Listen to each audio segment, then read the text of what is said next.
Praise lord. ప్రభువైన యేసు క్రీస్తు నామములో మీ అందరికీ ఉదయకాలపు శుభాలు తెలియజేయుచున్నాను. ఈరోజు దేవుడు మనకు అనుగ్రహిస్తున్న అతి శ్రేష్టమైన వాక్యము కీర్తనలు 84వ అధ్యాయము 4వ వచనాన్ని చదువుకుందాము. నీ మందిరమునందు నివసించువారు ధన్యులు.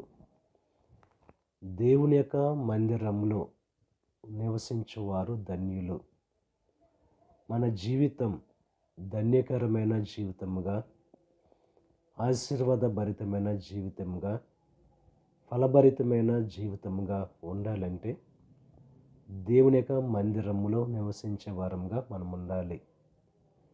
దేవుని యొక్క మందిరంలో సంపూర్ణ సంతోషం అనేది కలుగుతుంది.